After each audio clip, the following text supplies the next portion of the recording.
আমাদের এখানে কৃষক স্টল এবং কৃষি সম্প্রসারণ অধিদপ্তরের ৯ উপজেলা থেকে আমরা অংশগ্রহণ করছি এখানে, এবং এখানে কৃষকরা স্বতঃস্ফূর্তভাবে তার উৎপাদিত পণ্য নিয়ে আসবে। তার মধ্যে থেকে যারা ভালো করবে তাকে পুরস্কারের ব্যবস্থা আছে, এবং কৃষি পণ্য উৎপাদন নিয়ে আসার মধ্যে প্রতিযোগিতার একটা এখানে নমুনা প্রকাশ পাবে। এর মাধ্যমে কৃষি উদ্যোক্তা তৈরি হবে এখানে এই মেলার মাধ্যমে, এবং পুষ্টি এবং অর্থ দুইটা এখানে কুড়িগ্রাম জেলার পক্ষ থেকে চাঙ্গা হয়। সেই নিরিখে কৃষি সম্প্রসারণ অধিদপ্তর চেষ্টা চালিয়ে যেতেছে। ফল বৃক্ষ মেলায় আমরা অংশগ্রহণ করেছি। এখানে আমি ফলের চারা নিয়ে আসছি, ফুলের চারা নিয়ে আসছি, ওষুধি চারা নিয়ে আসছি।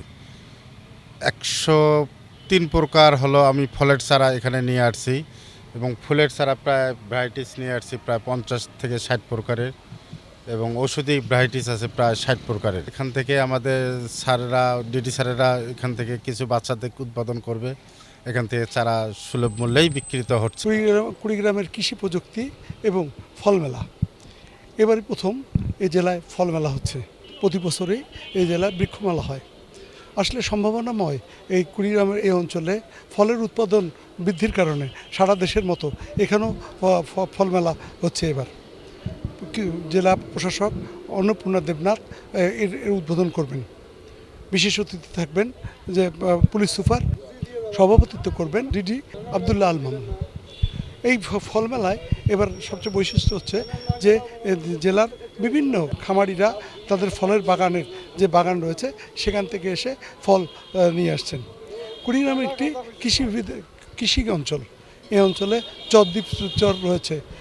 এই চরদ্বীপ চরে যদি তারা প্রচুর পরিমাণে ফলের বাগান করতে পারে তাহলে এই অঞ্চলের একদিকে যেমন ওই অঞ্চলের মানুষের ফলের চাহিদা পূরণ হবে, তাদের শরীরের পুষ্টি বৃদ্ধি পাবে, পাশাপাশি এই অঞ্চল থেকে ফল চলে যাবে দেশের বিভিন্ন অঞ্চলে। এমনিতেই এই অঞ্চলে প্রতি বছর ধান প্রচুর উৎপাদন হয়, এবং এই ধান উদ্বৃত্ত হয়ে সারা দেশে চলে যায়। তেমনি এই অঞ্চলের কৃষিবিদরা এবং যারা কৃষির উপরে প্রতিনিয়ত গবেষণা করছেন তারা চাচ্ছেন যে কুড়িগ্রামের মতো একটি প্রান্তিক জেলায় যেখানকার মানুষ কৃষির উপরে পুরোপুরি নির্ভরশীল, এইসব মানুষ তারা চাচ্ছেন যে এই অঞ্চলেও যেন ফলের বাগান তৈরি হয়। এই অঞ্চলে হাড়িভাঙা আম, কাঁঠাল এবং কলার একটি সম্ভাবনাময় দিক রয়েছে, কারণ এই মাটির সাথে এই ফলগুলি আজ থেকে 1000 বছর আগের থেকেও চলছিল। কিন্তু এই বাস্তব প্রেক্ষাপটে এখন নতুন করে যদি আবারও বাগান তৈরি করতে পারে, বিভিন্ন ফলের বাগান, তাহলে এই অঞ্চলের যে 25 লক্ষ মানুষ তাদের নিজেদের চাহিদা পূরণ করে সারা দেশে পাঠাতে পারবে। একদিকে যেমন নিজেদের পুষ্টির চাহিদা পূরণ হবে, অন্যদিকে অর্থনৈতিকভাবে সমৃদ্ধ হবে এই জেলার মানুষ।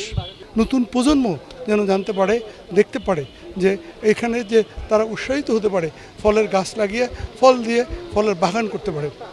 কারণ বাণিজ্যিকভাবে যদি কখনো না হয় তাহলে এটি সমৃদ্ধশালী এটা হবে না একদিকে।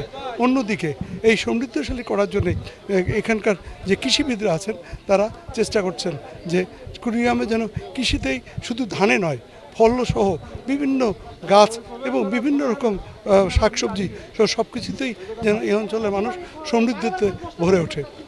রাজু মুস্তাফিজ, ৭১, কুড়িগ্রাম।